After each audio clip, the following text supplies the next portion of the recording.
नमस्कार, आप देख रहे हैं प्रदेश का नंबर 1 सबसे तेज Hindi news channel India News Haryana. और आज जी हां, कौन किसका होगा हरियाणा, कौन होगा सीएम, आज हम पहुंच रहे हैं जींद, जहां पर जानेंगे हमारे सहयोगी आदर्श झा लोगों के दिलों की बात, जानेंगे कि आखिर वो किसके समर्थन में इस बार खड़े होने वाले हैं। चौकोणीय मुकाबला इस बार हरियाणा में है और किस करवट ऊंट बैठेगा, इन तमाम सवालों का जवाब जानेंगे आदर्श झा। जी आदर्श।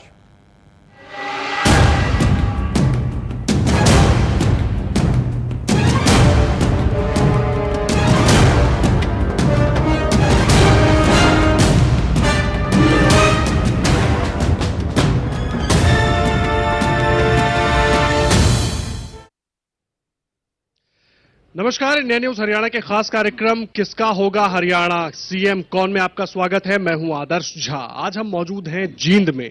जींद के लोगों से बात करेंगे, उनसे जानने की कोशिश करेंगे यहाँ की समस्याएं क्या हैं, यहाँ के नेताओं से भी बात करेंगे, प्रत्याशियों से भी बात करेंगे। 5 साल में क्या हुआ क्या नहीं हुआ इसका भी हिसाब लेंगे और लोगों के मन में क्या सवाल है, इन तमाम चीजों के बारे में उनसे बात करेंगे और जानने की कोशिश करेंगे। हमारे साथ कई खास मेहमान यहां पर मौजूद होंगे। हमारे साथ कांग्रेस से प्रमोद सहवाग मौजूद होंगे, प्रत्याशी हैं। बीएसपी से सुधीर गौतम साहब होंगे, हजका से रमेश सैनी साहब होंगे और बीजेपी से बलकार डोडा साहब होंगे। आप सभी का बहुत स्वागत है। और साथ में हमारे मौजूद होगी यहां पर बहुत ढेर सारी जनता भी, उनसे भी बात करेंगे। आप सबसे मेरा एक सीधा सवाल है, मैं आपसे शुरुआत करूंगा सहवाग साहब। 5 साल में क्या हुआ इस इलाके में पूरे? आज तक बताना चाहूंगा जींद के इतिहास में, जींद ने 2000 में चौधरी ओम प्रकाश चौटाला को या जींद डिस्ट्रिक्ट ने सीएम बनाया। उसके बावजूद जींद की धरती पर उन्होंने एक भी ईंट नहीं लगाई। जब 2005 में चौधरी भूपेंद्र सिंह हुड्डा के नेतृत्व में सरकार बनी, तब से लेकर आज तक 9.5 साल के उनके कार्यकाल में जींद के अंदर यूनिवर्सिटी आई है। जींद के अंदर यूनिवर्सिटी की घोषणा भी जाते जाते हुई है, आई नहीं है। अभी कब से होगा, कब ये फलीभूत होकर लोगों के सामने आएगा? अभी तक तो रोहतक और कुरुक्षेत्र के ही जरिए भरोसे हैं लोग यहाँ पर। जाना चाहता हूँ कि जो जिस बात आप पहले मेरी बात पूरी हो जानी चाहिए। यूनिवर्सिटी की जहां तक बात आती है, क्लासेस उसमें लगने लग रही है, वीसी वहां बैठता है, अफसर वहां बैठते हैं, गर्ल्स हॉस्टल उसमें चल रहा है, कैंपस में 50 करोड़ की ग्रांट उसकी अलग से आ चुकी है।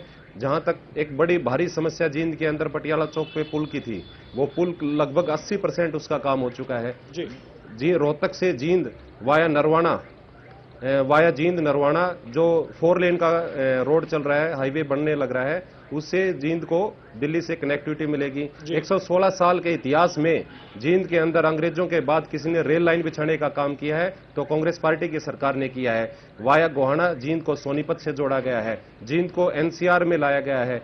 जींद में ऐसे सैकड़ों काम हुए हैं। चाहे गांव के विकास की बात होती है, शहर में आप गलियों में चले जाओ, 30-30 साल से जींद के अंदर गलियां बनी हुई थी, अनअप्रूव्ड गलियां थी, आज वो अप्रूव्ड भी हुई हैं। उनमें सीवरेज सिस्टम भी डला है, पीने का पानी भी आया है और जितने दूसरे हैं, चाहे गरीबों की बात आती है, चाहे दलित की बात आती है, लेकिन सीवर और पीने का पानी तो आज भी यहाँ के लोगों के लिए बड़ी समस्या है। आज सुबह से हम यहाँ मौजूद हैं, कई जगह गए, ट्रैफिक की समस्या है, सड़कों पर कई जगह पानी, अभी भी इतनी धूप आप देख रहे हैं, इतनी गर्मी है, लोग सूख नहीं पा रहे हैं पसीने से, सड़कों पर पानी भरा हुआ है। एक सीवर की समस्या हर जगह है, पीने के पानी की समस्या को लेकर लोग परेशान हैं।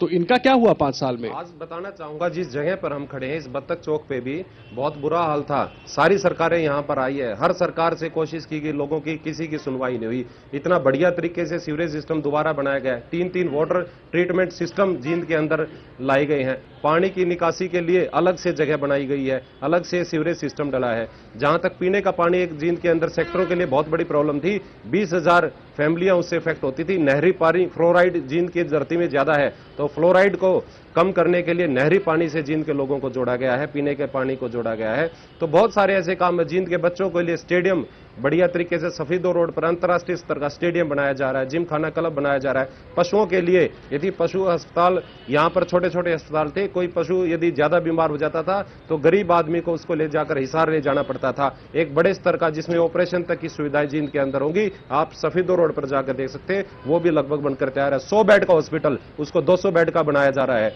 उसमें एएनएम जीएनएम का कोर्स लाया जा रहा है। तो ऐसे सैकड़ों ऐतिहासिक काम जो जींद के अंदर हुए हैं। जी चलिए, सैकड़ों ऐतिहासिक काम हुए। मैं फिर आऊंगा आपके पास। प्रदीप सैनी साहब, रमेश सैनी साहब, मैं आपके पास आ रहा हूं, मुझे बताइए आप कितना सहमत हैं जो दावे हो रहे हैं? आपने भाई साहब की बात को सुना, जितना विनाश कांग्रेस के राज में जींद का हुआ है इतना कभी नहीं हुआ। सरकारें तो और भी बहुत आई, कांग्रेस ने तो यहाँ के आदमी की मूलभूत सुविधाओं को छीन करके रोहतक में, कैथल में, झज्जर में शिफ्ट कर दिया। और यहाँ आज ऐसी स्थिति है, बच्चों के लिए किसी प्रकार का कोई एक टेक्निकल इंस्टीट्यूशन ऐसा नहीं जहां पर सरकारी फीस में बच्चे पढ़ सके। आप भाई साहब ने बताया कि भाई यूनिवर्सिटी की बात, वो रीजनल सेंटर का पैसा है। अभी यूनिवर्सिटी तो आपने ही बता दिया कि भाई अभी बनी नहीं है, रीजनल सेंटर के पैसे को यूनिवर्सिटी बता रहे हैं। और सीवर व्यवस्था की आप बात करें, अपने क्षेत्रों को टेंडर दे करके ऐसा सिस्टम खराब कर दिया सीवर का। आज हर घर के अंदर आप जाकर के देखोगे, जींद के अंदर हर घर की दीवारें झड़ती हैं, सिमट झड़ जाती है, क्योंकि जमीन के अंदर इतना ज्यादा पानी का सिस्टम हो गया, इतनी ज्यादा गीलापन हो गया, जिसकी वजह से आम मकान, बड़ी बड़ी अच्छी कोठियां, बड़े बड़े महंगे मकान खराब हो रहे हैं। और आज मैं आपको बताऊं, जब बेड की बात कर रहे हैं हॉस्पिटल की, हॉस्पिटल का तो कांग्रेस सरकार में ऐसा काम हुआ, हमारे यहाँ पहली बात तो डॉक्टर नहीं, डॉक्टर है तो दवाइयां नहीं, और दवाइयां हैं तो डॉक्टर नहीं।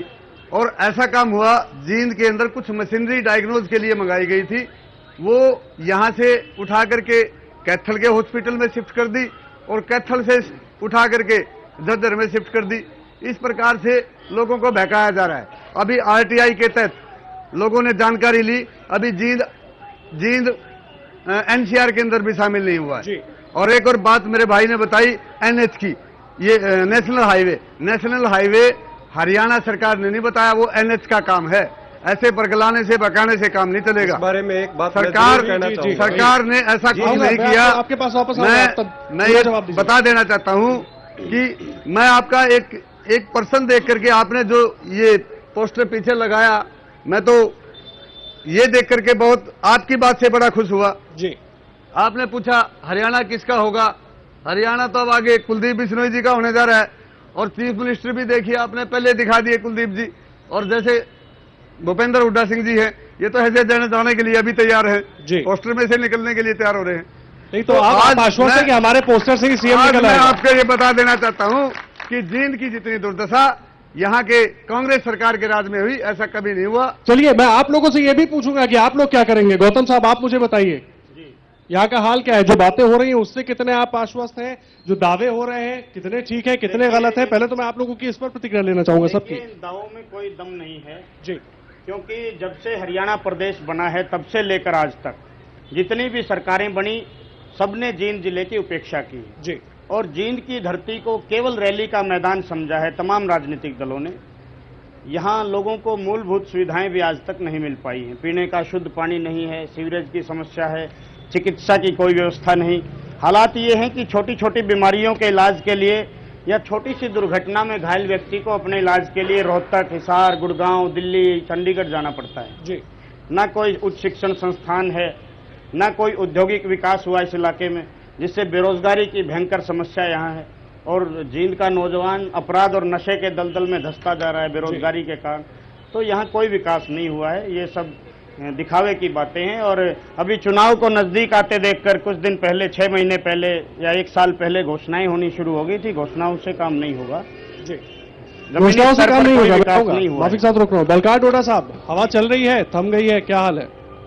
जी ऐसा है, जो हमारे मित्र कांग्रेस के जो कैंडिडेट हैं वो जितने भी ये मुद्दे बता रहे हैं ये बिल्कुल निराधित हैं। इनमें मैं बताऊं आपको 10 साल के अंदर टोटल 185 घोषणाएं हुई हैं कांग्रेस के अंदर। और ये जो बता रहे हैं फ्लाईओवर का काम चल रहा है, स्टेडियम का काम चल रहा है, या फिर कह रहे हैं रीजनल सेंटर का काम चल रहा है, बाईपास का काम चल रहा है, ये सभी घोषणाएं माननीय सोनिया गांधी जी ने 2005 की रैली में की थी रैली के अंदर। अब 9 साल में आप देख लीजिए, 10 साल में जब स्टेडियम पूरा नहीं हुआ, स्टेडियम की केवल 4 दीवारी बनी है। उसके बाद फ्लाईओवर का जो काम बता रहे हैं, फ्लाईओवर के अंदर सिर्फ दोनों साइड से वो लटका हुआ है, बीच में 10 फुट का टुकड़ा इन्होंने बना के दिखाने के लिए तैयार कर दिया। और वो टुकड़ा भी सिर्फ आने जाने वालों लोगों के परेशानी का कारण बहुत बड़ा बना हुआ है, जाम की बहुत बड़ी उसके कारण समस्या है। रीजनल सेंटर की अगर हम बात करें, पिछले कुछ दिनों तक ही रीजनल सेंटर में सिर्फ 70 कमरे बने हैं। 35 कमरे जो हैं टीचिंग ब्लॉक के बने हैं और 35 कमरे उनमें से महिला हॉस्टल के बने हैं। और ये कह रहे हैं भाई घोषणा करके गए हैं वो यूनिवर्सिटी बनेगी, ये बनेगी, वो बनेगी। माननीय मुख्यमंत्री भूपेंद्र सिंह हुड्डा यहाँ पर घोषणा करके गए। हम उस घोषणा को जब से ही मानते जब भूपेंद्र सिंह हुड्डा जी यहाँ पर यूनिवर्सिटी का नाम या तो किसी शहीद के नाम पर देते, या फिर किसी भी, अब कुरुक्षेत्र यूनिवर्सिटी का नाम शहीद के नाम पर होना ज्यादा महत्वपूर्ण है या यूनिवर्सिटी का होना ज्यादा महत्वपूर्ण है, ये बताइए। सुनिए मेरी बात, यूनिवर्सिटी का होना जरूरी है, लेकिन मतलब यूनिवर्सिटी ना हो, नाम हो तो किसी शहीद के नाम पर हो। शहीद के नाम पर हम उसका विरोध, कड़ा विरोध करते हैं और करते रहेंगे। और भारतीय जनता पार्टी आने के बाद ये भी मैं आप सबके बीच में आश्वासन देता हूं कि अगर भारतीय जनता पार्टी की सरकार बनने जा रही है, सरकार बनते ही हम इस यूनिवर्सिटी का नाम या तो किसी शहीद आजम के नाम होगा या फिर कुरुक्षेत्र के अंदर यूनिवर्सिटी। जनाब शुरू कब करेंगे ये बताइए, नाम तो आपकी मर्जी है, जिसके नाम पर रख दीजिए। गवर्नमेंट बनते ही, सरकार बनते ही बिल्कुल नाम इसका चेंज। मैं आऊंगा, मैं आप सबको एक दूसरे का जवाब देने का मौका दूंगा। मैं आप सबको बता देना चाहता हूं, हिसार यूनिवर्सिटी का नाम हिसार यूनिवर्सिटी है, कुरुक्षेत्र यूनिवर्सिटी का नाम कुरुक्षेत्र यूनिवर्सिटी है, तो जींद यूनिवर्सिटी का नाम जींद यूनिवर्सिटी क्यों नहीं हो सकता? और यूनिवर्सिटी ये कह रहे हैं यूनिवर्सिटी, अभी यूनिवर्सिटी की सिर्फ घोषणा हुई है, घोषणा 185 घोषणा हुई थी, उनमें से 100 घोषणाएं प्रशासन ने नॉन फेसिबल करके वापस भेज दिया, और 85 घोषणाओं में से भी सिर्फ 3 घोषणाएं चल रही हैं, उनका काम अधूरा पड़ा है। और ये घोषणाएं आज की नहीं, 2009 की हैं। उसके अलावा मैं बता देना चाहता हूं, कांग्रेस कहती है कि हमने 10 साल में 3840 करोड़ रुपए का जींद के अंदर विकास किया है, और प्रशासन से हमने आरटीआई के तहत पता किया है, प्रशासन कह रहा है कि जींद के अंदर सिर्फ और सिर्फ 600 करोड़ का विकास हुआ है। ये जींद की जनता बैठी है, आप जींद की जनता से एक बार पूछ लीजिए, इनसे भी पूछूंगा, इसलिए मैं यहाँ पर जींद में कहां लगे हैं। जी मैं आऊंगा, आप सबके पास आऊंगा, सबको जवाब देने की कोशिश का वक्त भी दूंगा, और साथ ही दर्शकों को ये भी बता कांग्रेस ने सिर्फ मैं आऊंगा डोडा साहब मैं आऊंगा। आईएनएलडी के भी नेताओं को हमने बुलाया था अपने इस खास कार्यक्रम में, हमारे स्थानीय संवाददाताओं ने उनको कई बार फोन किया, लेकिन उन्होंने असमर्थता जताई। वो होते तो शायद ये चर्चा और भी अच्छी होती, उनसे भी हम बात कर सकते थे। आप खड़े होइए, आप बताइए जरा यहाँ के क्या है मुद्दे, क्या है हाल, जो बातें हो रही हैं, तमाम सारे नेता खड़े हैं, सब अपनी अपनी राग अलाप रहे हैं, क्या है हकीकत, क्या है? हकीकत तो ये है जी, जींद का विकास हकीकत में होया है, पर बहुत कम मात्रा में होया है। ऐसा नहीं है कि विकास नहीं हुआ, विकास जरूर। क्या क्या हुआ ये भी जोड़ते चले। ये तो हम देख रहे हैं, हमारा एक फ्लाईओवर तैयार होने लग रहा है, यूनिवर्सिटी का भी काम जोरों पे चल रहा है, और हमारा स्टेडियम का निर्माण भी पूरे जोरों पे चल रहा है। ये काम होने लग रहे हैं, ऐसा कि नहीं हो रहे, पर उसका काम में हर काम एकदम नहीं होता, उसको धीरे धीरे समय लगता है। 10 साल नहीं जी, इतना टाइम कहाँ, भी तो ये शुरू हुए हैं जी, 10 साल कहाँ लग गए। यूनिवर्सिटी 2 साल के अंदर तैयार होगी, स्टेडियम का पूरा निर्माण होने लग रहा है, फ्लाईओवर 80% तैयार हो चुका है, कहाँ लग गया सर 10 साल।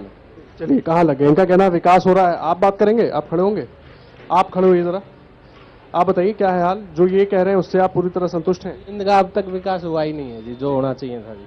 बिल्कुल युवाओं के लिए क्या क्या? युवा बिल्कुल बेरोजगार है जी, युवा यहाँ के जींद के।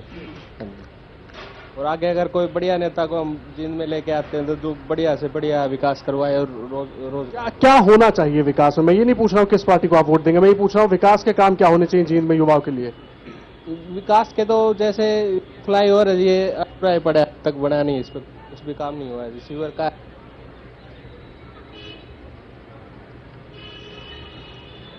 आता है, वो काम करवाता है उसको जींद के बाद। सारे काम रुके पड़े हैं, बढ़िया नेता आया, वो बढ़िया नेता कहाँ से आएगा, कौन आएगा, उस बात होगी, वो देखना होगा, वो आप लोगों को ही चुनना है। आप बताइए। हाँ जी भाई साहब, मैं जोगिंदर नगर से रहने वाला हूँ। हमारे यहाँ पुल का काम चल रहा है 2 साल से, लेकिन वहां पे दोनों कॉलोनियों को इस साइड से उस साइड जान, और हम चुके हैं, और यहाँ के जो मंत्री साहब उनसे भी मिल चुके हैं। दोनों साइड कांग्रेस सरकार ने मतलब पुल के नाम पे हमारे को कोई रास्ता नहीं दे रखा। बिल्कुल हम कांग्रेस सरकार से तंग आ चुके हैं। इसके अलावा और कोई मुद्दा? और कोई मुद्दा ये है कि जींद के अंदर क्या नेता लाना चाहते हैं। ये जो पुराने जितने हैं ना, सब बेकार हैं, सब बेकार हैं। पहले तो बृजमोहन सिंह लाने लूटा, फिर मांगेराम ने लूटा, ये सारे नेता जो है ना बकवास हैं। हम नया नेता आएंगे। तो इतनी बार धोखा खाने के बाद गारंटी है नया नेता ठीक होगा? आज इनको तो 1000 बार हमने भी है, अब हम नए नेता को पहली बार आजमाएंगे। चलिए नए नेता को आजमाएंगे, दूसरों को 1000 बार आजमाएं। आप बताइए, आप खड़े हुई। नमस्कार। नहीं हुआ आज, और जींद केवल रैली स्थल बन के रह गया है। आपने देखा भी होगा यहाँ सड़कें नहीं है हमारे पास, पीने का पानी नहीं है, और कोई सुविधा नहीं है। ये खोखले दावे हैं। जींद केवल राजनीति शुरू करने के लिए है, और खाली इसमें कुछ नहीं किया गया है। बाकी आप देख ही रहे हैं, शहर का विकास और पब्लिक बता ही देगी। बता ही देगी। मैं आपसे भी यही उम्मीद कर रहा था। आप बताइए, आप खड़े हुई है, क्या है यहाँ पर युवाओं के लिए क्या कुछ खास है, जल्दी बताइए, बोलिए। जी मेडिकल में डॉक्टर अपना जी मैं समाज करते जी मेडिकल में जी डॉक्टर जी इस करके जी हमारे जींद में एक सरकार नहीं गुंडा के राज में कोई नहीं गुंडा गर्दी है जी। मैं यह बात कहना चाहता हूँ जी। चलिए, गुंडागर्दी है, डॉक्टर नहीं है, ये समस्या है, आप बताएंगे, बताइए। विकास हुआ है जींद में, फ्लाईओवर बन चुका है और 80% काम हो चुका है। हम जींद में नया नेता लाना चाहते हैं, प्रमोद सहवाग। अब की बार सरकार बनेगी हुड्डा सरकार। लेकिन काम पिछले 5 साल में क्या क्या हुआ, सड़कों का हाल क्यों इतना बुरा है? आपके साथ बैठे तमाम लोग बोल रहे हैं। आप बोलिए। नई सड़कों का हाल कोई बुरा नहीं है, जाके देखो, पहले पूरे रोड बन चुके हैं और गांव में गलियां सभी पक्की हो चुकी। पहले कोई गली पक्की नहीं थी, पहले कोई गली पक्की नहीं थी। आप बताइए सर, क्या है हाल यहाँ का? जो कह रहे हैं, जो दावे किए नेताओं, सच्चाई बोल रहे जी एकदम। हाँ जी, कोई दिक्कत नहीं, खुश है। जींद कैसा काम है जी, खाओ पियो भोगने जाओ से बुढ़ाने, ऐसा पद्दों का जिला हमारा है नहीं, ऐसा कोई जिला नहीं हरियाणा के अंदर, कोई जिला नहीं है सर जी।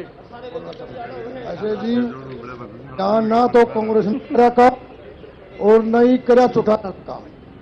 यहाँ जा बलवा को लोगों को पागल बना रखा, पागल बना रखा, जा बोलवाते हैं।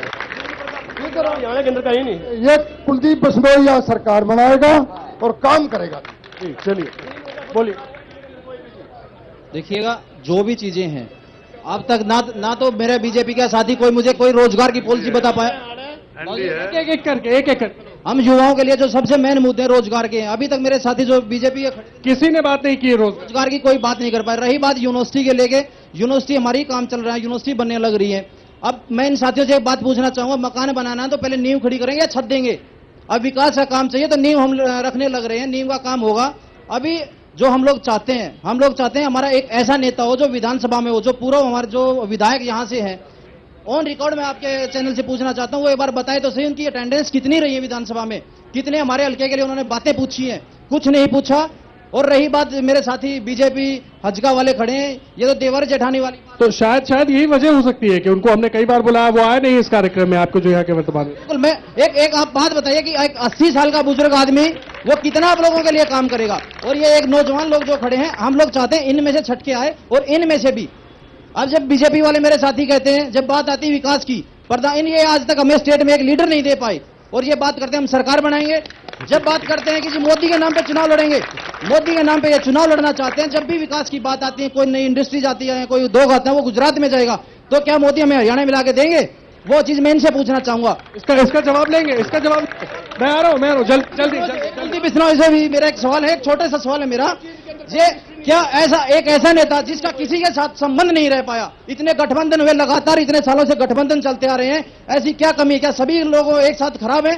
चलिए, इस पर भी बात करेंगे, आप लोग बोल चुके हैं, एक बार मुझे जवाब लेने दीजिए, बहुत सारे मैं आऊंगा, बहुत सारे सवाल हैं, लोगों के सवाल हैं। रोजगार की बात नहीं हो रही है, विकास की बात नहीं हो रही है, केवल राजनीति हो रही है।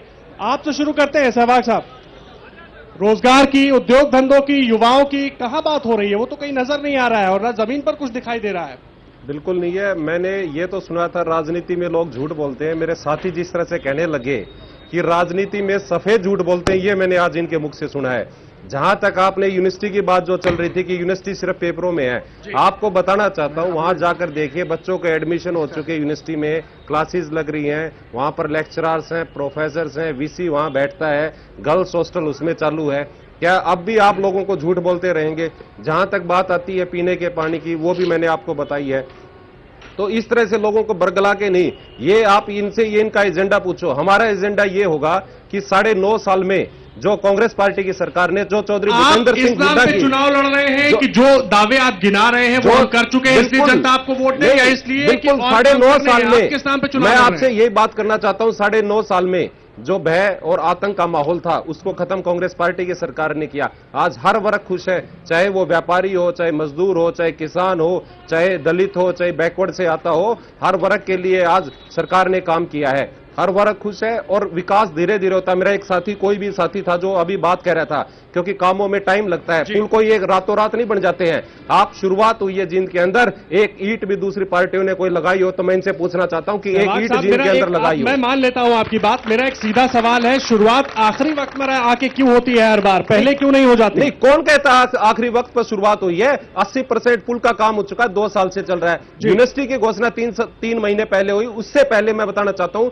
जब चौधरी भूपेंद्र सिंह हुड्डा की 2005 में सरकार आई, पहले रीजनल सेंटर बनाया गया, लड़कियों के लिए एक अलग से कॉलेज बनाया गया। जो रीजनल सेंटर बनाया गया उसको यूनिवर्सिटी का दर्जा दिया गया। हमारे यहां पर लड़कियों के लिए पढ़ने के लिए सिर्फ एक हिंदू कन्या विद्यालय था, एक गर्ल्स कॉलेज जींद के अंदर बनाया गया। क्या वो इन लोगों को नहीं दिखता है? और दूसरे जितने स्कूल्स की बात आती है, बढ़िया तरीके से आरओ स्कूल जींद के अंदर खुले हैं। दूसरे एक केंद्रीय विद्यालय जींद के रामराय में बनने जा रहा है। थोड़ा फोकस रोजगार और उद्योग धंधों पर कर दीजिए। उद्योग और रोजगार की बात आती है तो जो नेशनल हाईवे है, क्योंकि जींद एक सेंटर में पड़ता है, दिल्ली से दूरी, बड़े शहरों से दूरी यहां पर ज्यादा पड़ती है, तो नेशनल हाईवे से जींद को जोड़ा गया है, एनसीआर में जींद को लेकर आया गया है, रेलवे लाइन से जींद को जोड़ा गया है। जब ये चीजें बढ़िया तरीके से कनेक्टिविटी जींद से हो जाएंगी तो जो रोजगार आज एनसीआर में दिखता है, आने वाले समय में वो रोजगार जींद में मिलेगा। जी, जैसे कुछ सोचा गया इसके बारे में, जब इतना जब सोचा गया है तभी ये जानना चाहता हूं, क्योंकि जब अपने यहाँ किसी तरह की टेक्निकल एजुकेशन नहीं होगी, अपने यहाँ किसी तरह के उद्योग धंधे छोटे बड़े जैसे भी वो विकसित नहीं होंगे, तो बाहर जाने या बाहर से लाने या बाहर भेजने की बात हम कैसे सोच सकते हैं? बड़ी इंडस्ट्रीज वहां आती हैं भाई साहब, जहां पे आपको बढ़िया सुविधाएं मिले। वो बेसिक सुविधाएं मुझे मालूम है, दर्शकों को भी मालूम है। बेसिक इंफ्रास्ट्रक्चर जो है वो जींद के अंदर खड़ा किया जा रहा है। वही मैं कह रहा हूं कि जींद से, दिल्ली से जींद की दूरी घटाई गई है, रेलवे लाइन से उसको जोड़ा गया है। कोई भी बड़ा शहर आप किसी दुनिया में उठाकर देख लीजिए, जिसकी रेलवे कनेक्टिविटी सबसे बढ़िया होगी, सबसे ज्यादा विकास उसी शहर ने किया है। उसी तरह पर सुधीर गौतम साहब, किया जा रहा है। आपसे मेरा ही सवाल है, सभी लोगों के सवाल आप सबने सुने हैं, मैं कोई सवाल नहीं पूछ रहा हूं, लोगों के सवाल है, जवाब दीजिए। रोजगार का मुद्दा, विकास और जो दावे होते रहे। देखिए, पूरे प्रदेश की जनता ये बात भली भांति जानती है कि पिछले 10 साल में केवल रोहतक जिले का विकास हुआ है। चाहे रोजगार की बात करें, चाहे विकास की बात करें, 90% रोजगार और विकास अकेले एक जिले में हुआ है, बाकी जिलों से सौतेला व्यवहार हुआ है। ये बात सच्चाई है और ये स्वीकार करनी पड़ेगी मेरे मित्र। और आपका एजेंडा क्या है? आपका एजेंडा क्या है? जी देखिए, हम यहाँ औद्योगिक क्षेत्र को बढ़ावा देंगे। जो इंडस्ट्रियल एरिया यहाँ ठप पड़ा हुआ है, औद्योगिक क्षेत्र, उसमें हम औद्योगिक इकाइयों को यहाँ लाएंगे। आज तक जितने लोग यहाँ बने हैं उन्होंने तो पलायन के लिए मजबूर किया है। जो उद्योग यहाँ पहले से छोटी मोटी इकाइयाँ थी, जैसे धागा मिल होती थी जींद में, चमड़े की फैक्ट्री थी, पंखे की फैक्ट्री थी, इन तमाम राजनीतिक लोगों ने तो उनको भी पलायन के लिए यहाँ से मजबूर किया है। कोई नया उद्योग लगाने का काम आज तक किसी ने नहीं किया है। नया उद्योग लगाने का काम किसी ने नहीं किया। सैनी साहब, आप बताइए। सर, उद्योगों की बात तो मैं आपको बता देना चाहता हूं कि उद्योग तो हमारे जींद में है ही नहीं, काफी अरसे से नहीं, और 10 साल के अंदर तो कोई छोटी सी यूनिट भी नहीं लगी। और माननीय मुख्यमंत्री जी ने 3000 समथिंग करोड़ का यहां पर परियोजनाएं लागू करने की बात कही थी। और नेहरू पार्क के अंदर, नेहरू स्टेडियम के अंदर एक ही जगह पर पत्थर लगा करके और वहां पर सभी चीजों का शिलान्यास कर दिया। जैसे बच्चे खेल में बना देते हैं कि ये भी चीज तेरी बना दी, ये भी ऐसे। उनमें से एक भी परियोजना पूरी नहीं हुई। आपका एजेंडा?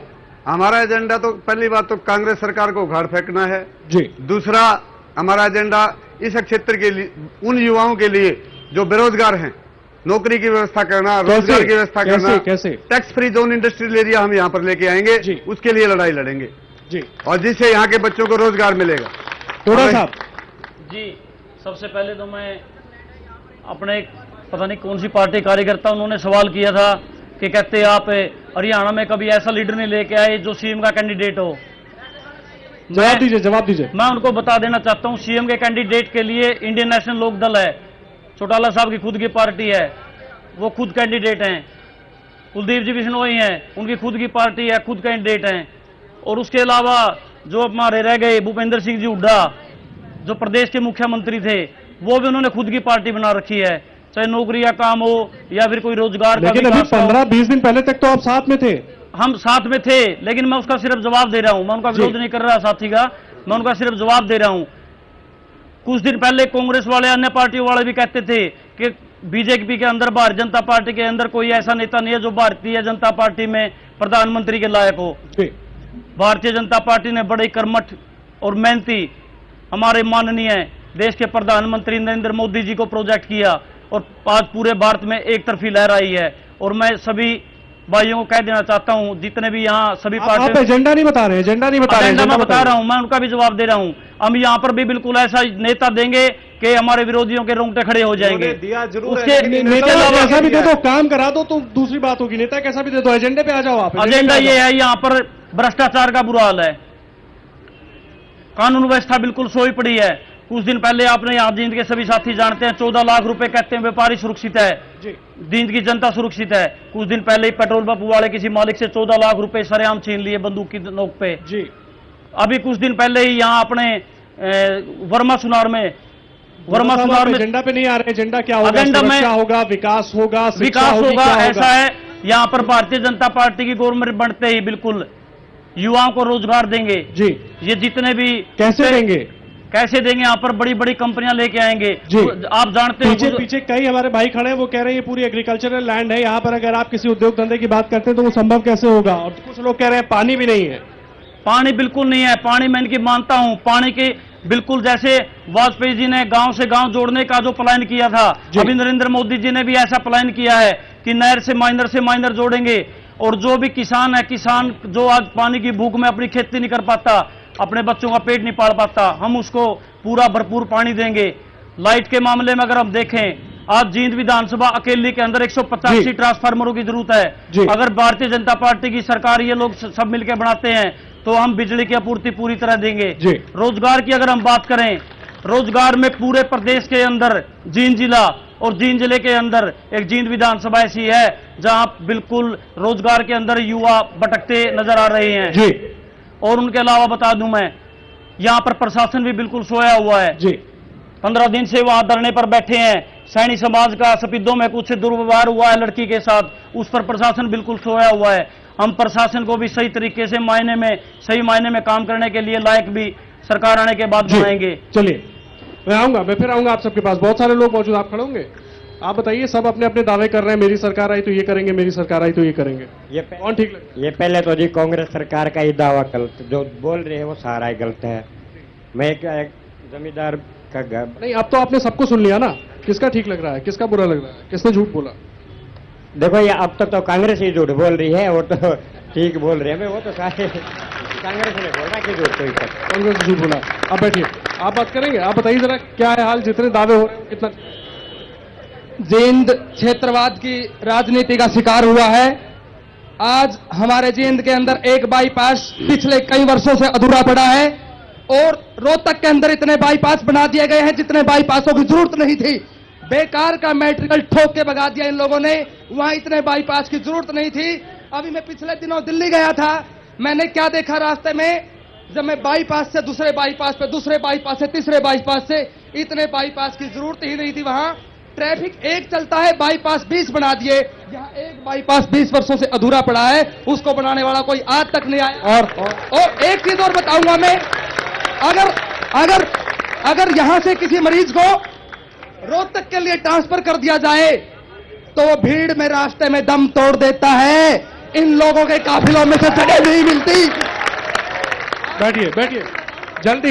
एक सेकंड, आज से 3 वर्ष पहले मेरा खुद का भांजा काफिले में दम तोड़ गया था। भूपेंद्र सीएम जी आए हुए थे, जगह नहीं मिली, 4 घंटे के अंदर बच्चा बिलखता रहा। इन लोगों के काफिले में से जगह नहीं मिली, उसने जुलाना से पहले ही दम तोड़ दिया था। ये लोग राजनीति की बात करते हैं। ये राजनीति इस तरह के मुद्दों पर नहीं होनी चाहिए, राजनीति इस तरह के मुद्दों पर नहीं होनी चाहिए। आप खड़े होइए, क्या है हाल यहाँ जो दावे कर रहे हैं, कितना बिल्कुल गलत है जी सारे दावे। क्या होना चाहिए ये बताओ? विकास होना चाहिए जी, सबसे बड़ा मुद्दा तो जी भ्रष्टाचार और बेरोजगारी खत्म होनी चाहिए। बेरोजगारी, आज कोई रोल नंबर आए तो सारे नू पूछे भाई तू नौकरी नहीं लाग सकता, मैं क्यों नहीं लाग सकते भाई, नू लेतरी सपर्श से नहीं, और नू लेना सपार्श तो भाई रुपये लेकर। आज सबसे बड़ा मुद्दा तो बेरोजगारी का हो रहा है जी। यहाँ पे लोग युवा बेरोजगार घूमने लग रहे हैं, युवा बेरोजगार है यहाँ पर। यहाँ के स्थानीय मुद्दे कौन बताएगा? आप बताएंगे यहाँ की दिक्कत क्या है, सबसे बड़ी दिक्कत क्या है, बजाय इसके कि वो ऐसा नहीं कर रहा, वो ऐसा नहीं कर रहा, हालत क्या है, सच्चाई क्या है? ऐसा है सर, ये मुद्दा केवल जींद का नहीं है, हरियाणा किसका होगा, सीएम कौन होगा, मुद्दा ये है। और मैं हज का और इनेलो पे इतिहास बताना चाहता हूं, थोड़ा आपको बता देना चाहता हूं। 1977 के अंदर इतिहास बहुत लंबा हो जाएगा, अगर वर्तमान में रहे तो बहुत अच्छा रहे। 2 मिनट लूंगा सर, 2 मिनट नहीं 2 मिनट नहीं है हमारे। 2 मिनट लूंगा।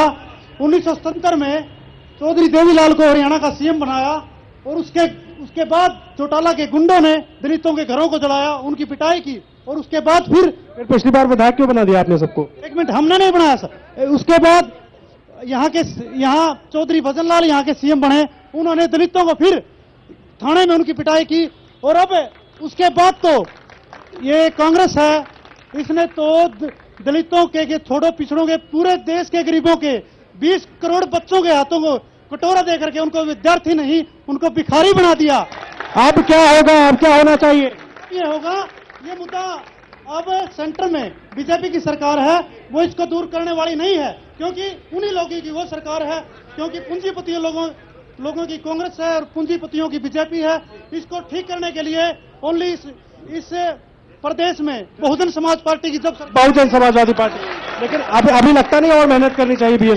बीएसपी ने अब सीएम प्रोजेक्ट कर दिया है, बीएसपी की स्थिति मजबूत है, जींद की 5 सीटें बीएसपी जीत रही है। बहुत बढ़िया, जींद की 5 सीटें बीएसपी जीत रही है। आप खड़े होंगे, आप बताइए यहाँ का हाल क्या है? जींद का दावे सबके सुन लिया आप लोगों ने, सबके। जींद का बहुत बुरा हाल है जी। सबसे पहला मामला है रोजगार का। जींद में रोजगार बिल्कुल नहीं है, बेरोजगार रास्ता भटक चुके हैं, कोई भी एजुकेटेड नहीं है। कितने भी हमारे नेता कोई भी दावा कर लो, सारे खोखले हैं। मेरा सबसे पहला है, अगर हमारे सभी बच्चों को रोजगार मिल जाएगा, हमें सड़कों की जरूरत नहीं है, गलियों की जरूरत नहीं है, हमें जल्दी हम अपने आप ये सभी सक्षम कर लेंगे। जितनी डकैतियां आप देख रहे हो, नशाखोरी हमारे रोजगार की वजह से है सभी। ये बिल्कुल नहीं हो सकता जब तक हम इनमें से किसी अच्छे शिक्षाविद, अच्छे पढ़े लिखे नौजवान को जब तक ऊपर नहीं भेजेंगे, हमारी आवाज नहीं उठाएगा। एक भाई कह रहे थे कि हम इंडस्ट्री नहीं लगाएंगे, हमारी एग्रीकल्चर लैंड है। क्या है यहाँ रोजगार नहीं चाहते हमारे जो लोग ये बात कहते हैं? जब तक ये फैक्ट्री नहीं लगेंगी, जब तक सरकार रोजगार नहीं दे सकती, एकली सरकार बिल्कुल, जब तक रोजगार के साधन उपलब्ध नहीं कराए जाएंगे तब तक रोजगार नहीं दे सकती। आप खड़े हो, आप बताइए। आदर्श जी, 1966 में हरियाणा बना था। आप सब इतिहास में क्यों चले जा रहे हैं? वर्तमान की बात कीजिए, मैं वर्तमान के लिए बात करने के लिए। आज हरियाणा में 21 जिले हैं, उस टाइम जींद 5वां जिला था। आज विकास के मामले में जींद 21वें नंबर पे है।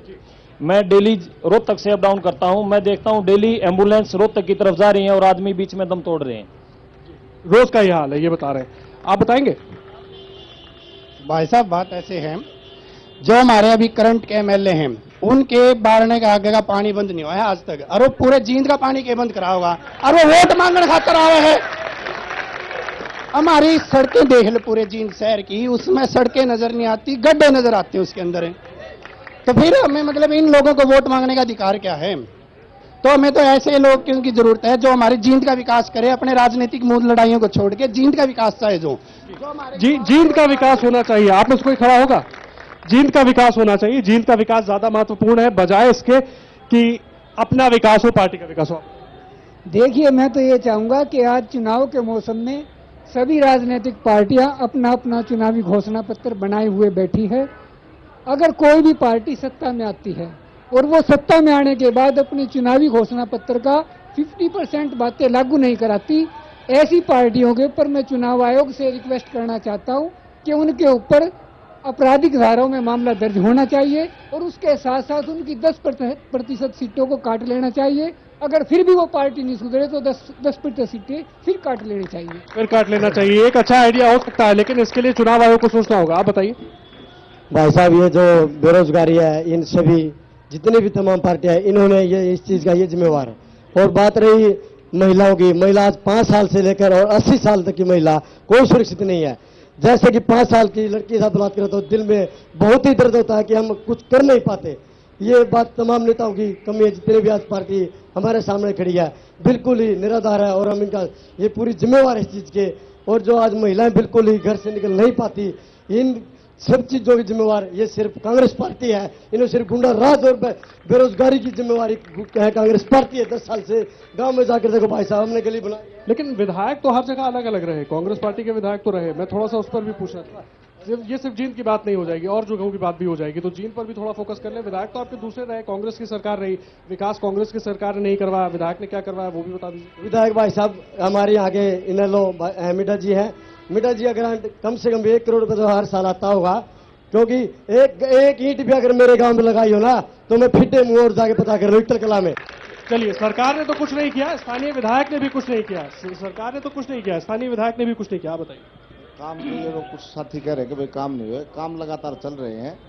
जैसे कि जल्दी बताइए। हाँ जल्दी बताऊंगा, आप बोलने दोगे तभी बताऊंगा ना। जैसे आप जो सड़कों की बात करें, 10 साल का अरसा थोड़ा नहीं होता। पानी की कई बार पानी रोड पे आ जाता तो सड़क टूट जाती, दोबारा भी सड़कें बनी है। और जो मेरे साथी कुछ साथी बार बार कांग्रेस का हाथ उठा के अगर कांग्रेस ने विकास नहीं किया, क्योंकि तो यहाँ निजी राजनीतिक महत्वाकांक्षा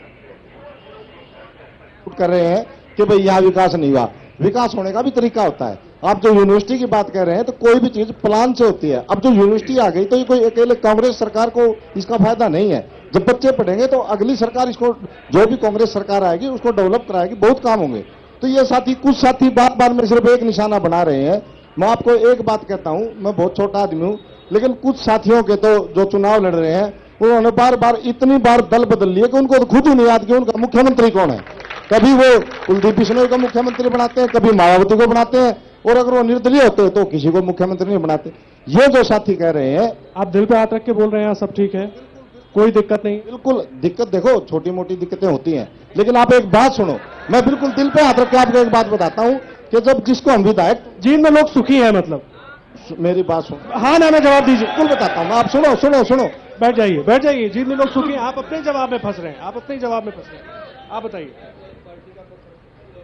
नहीं, आप अपनी बात रखिए, लोकदल का पक्ष मत रखिए, मैं रखने नहीं दूंगा। मैं ये कह रहा हूँ, इन चारों भाइयों से मैं एक बात पूछना चाहता हूँ।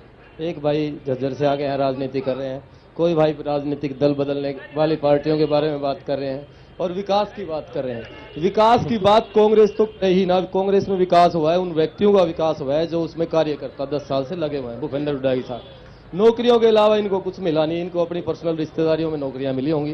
पूरे जींद में एक बाईपास है चारों तरफ, पीछे साहब बैठे हैं, वो कह रहे हैं सब सुखी हैं। वो उनमें ना उस कैटेगरी में आ गए ना, उनको 1-2 नौकरी मिली होगी। वो उस कैटेगरी में आए। हमारे आगे प्रत्याशी भी उसी कैटेगरी में है। प्रत्याशी एक विकास कार्य बता दे, एक विकास कार्य जिसका गिनवा रहे थे बहुत देर से, उन्होंने बहुत सारे काम किए।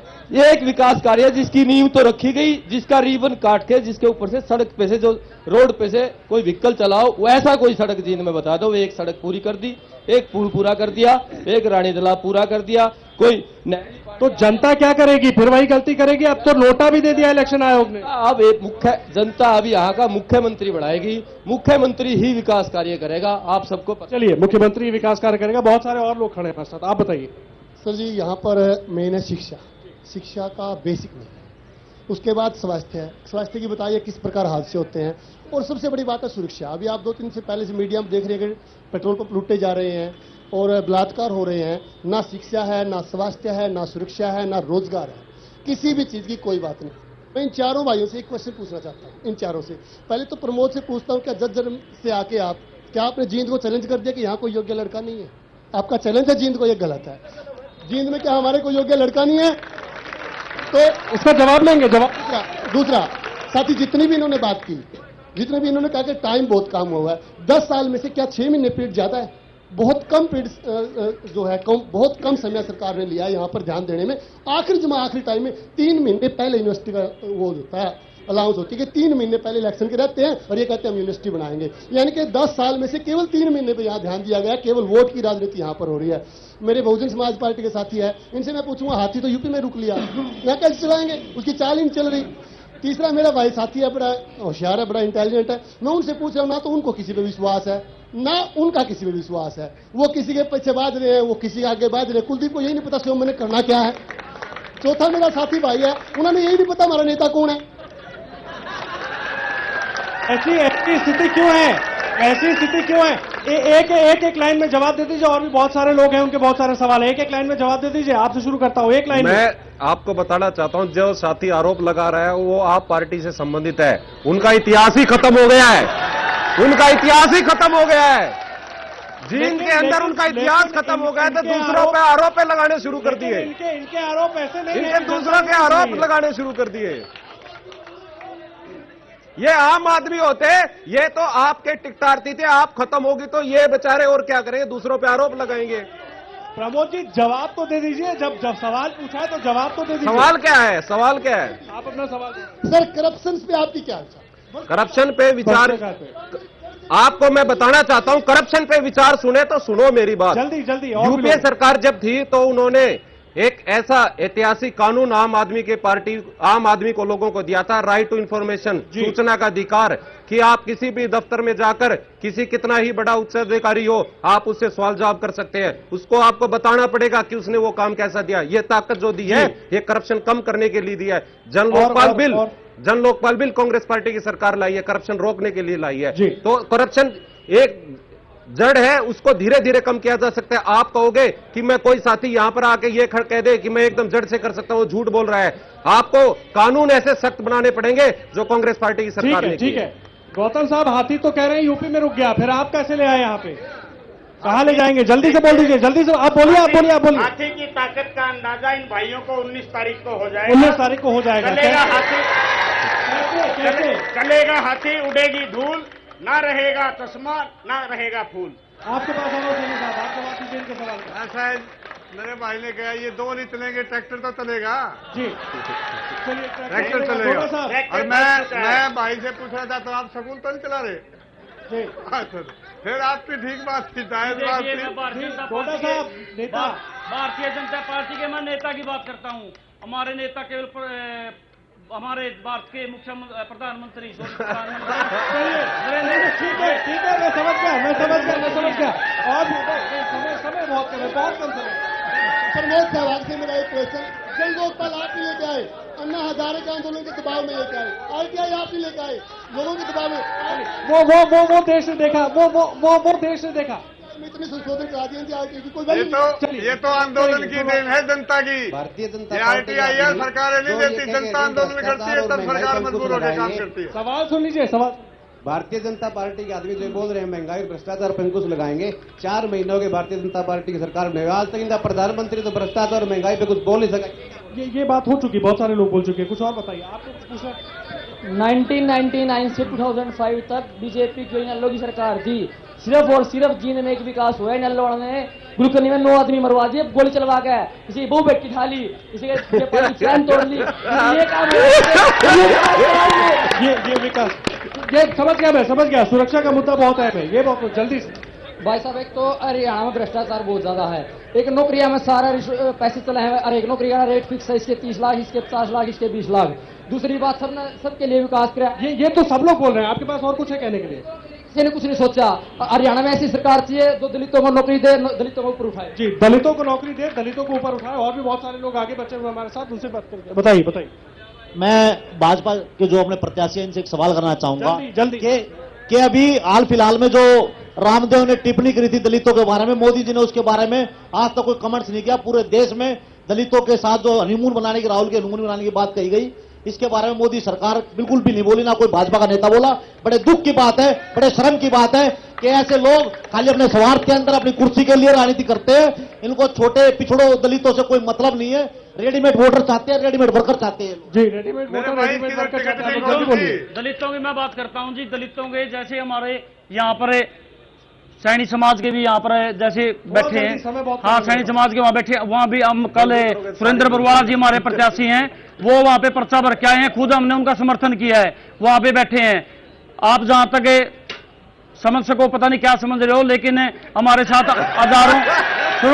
हजारों समर्थक कल हमारे साथ नॉमिनेशन के अंदर थे। और सुरेंद्र बरवाड़ा जी ने सैनी समाज के कहने पर तुरंत वहां पर एसपी साहब से बात की है और न्याय दिलाने का उन्होंने आश्वासन दिलाया है। सर, आप बताइए क्या है यहाँ पे हाल? जो तमाम बातें हो रही हैं, दावे हो रहे हैं, सबकी बात हम सुन रहे हैं, स्थिति है। देखिए, वक्त फंसने और गाने का नहीं है। बड़े साल बीत चुके हैं, जींद का कोई भी विकास नहीं हुआ है। हमारे सामने जितने एमएलए खड़े हैं, उनसे पूछना चाहता हूं, जब इनको 15 मिनट कन्वेंसिंग के 15 दिन मिलते हैं तो ये हर मतदाता तक पहुंच जाते हैं। उसके बाद 5 साल ये कहीं भी नजर नहीं आते। कोई भी पार्टी हो, कांग्रेस हो, बीजेपी हो, कहीं भी नजर नहीं आते। जो जीतता है वो सेक्टर में जाकर छिप जाता है, और जो हार जाता है अपने घर में छिपकर रह जाता है। आज जींद जिले का बुरा हाल है। जो मूलभूत सुविधाएं हैं, हमारी एक संस्था है, उसने पूरे शहर में घूमकर 11 मुद्दे बनाए। बहुत जल्दी से समय 11 मुद्दों के बारे में मैं जिक्र करना चाहता हूं। सभी हम जितने भी प्रत्याशी हैं उनसे निवेदन करना चाहता हूं, हम 11 मुद्दों को पढ़ें और ये आश्वासन दें कि हम इन 11 मुद्दों को दूर करेंगे। अगर आप इन 11 मुद्दों को दूर करने का आश्वासन देते हैं तो मैं जींद की जनता से आह्वान करता हूं कि आप उस प्रत्याशी को वोट दो जो इन 11 मुद्दों को दूर करने का आश्वासन दे, उनको अन्यथा बिल्कुल मना कर दें। जाति पाति और पार्टी से ऊपर उठकर अगर आप जींद के विकास की सोचेंगे तो जींद का विकास होगा, अन्यथा हम इसी तरह जींद के विकास जी नहीं तो जींद ऐसे ही पीछे पड़ा रहेगा। मैम आप बताइए, आप बोलेंगे जल्दी से। महिलाओं का हाल क्या है देख लीजिए, जींद में केवल एक महिला है हमारे इस पूरे कार्यक्रम में। सर महिलाओं का बहुत ही बुरा हाल जींद शहर में, कोई भी महिला यहाँ पे सुरक्षित नहीं है। महिला को तो आप लोग छोड़िए कि यहाँ पे जेंट्स भी सुरक्षित नहीं है। कि आप इसमें हटने वाली बात नहीं, ये बिल्कुल रियलिटी है। आप लोग 10 बजे के बाद स्कीम नंबर 5 आके देखिए, महिला तो क्या आप लोग कोई जेंट्स भी ना मिलेगा, क्योंकि मुद्दे बता दीजिए जल्दी से। हाँ जी, मुद्दे ये है कि सर सब दिन ये कहने वाली बात है कि कांग्रेस के राज में विकास हुआ, विकास बिल्कुल भी नहीं हुआ। ना मिनी बाईपास अभी तक कंप्लीट हुआ है, ना पुल हुआ है। और ये कहने की बात हो विकास हुआ है तो सिर्फ बेरोजगारी का और जो यहाँ पे भ्रष्टाचार का, ये जो ना सड़कों का कोई विकास हुआ है, सड़कें टूटी फूटी पड़ी हैं। अगर हमने पहले इसका मुद्दा उठाया है तो सड़कों पे बिल्कुल ब्लॉक्स लगा। माफी के साथ रोक रहा हूँ, समय बहुत कम है। एक बार जवाब ले लेते हैं आप सबसे। सबके सवाल आप लोगों ने सुन लिए, माफी चाहूंगा, बहुत सारे लोगों से बात नहीं कर पाया। मैं 1-2 लोग इधर से ले लेता हूँ, जल्दी खड़े हुए, जल्दी।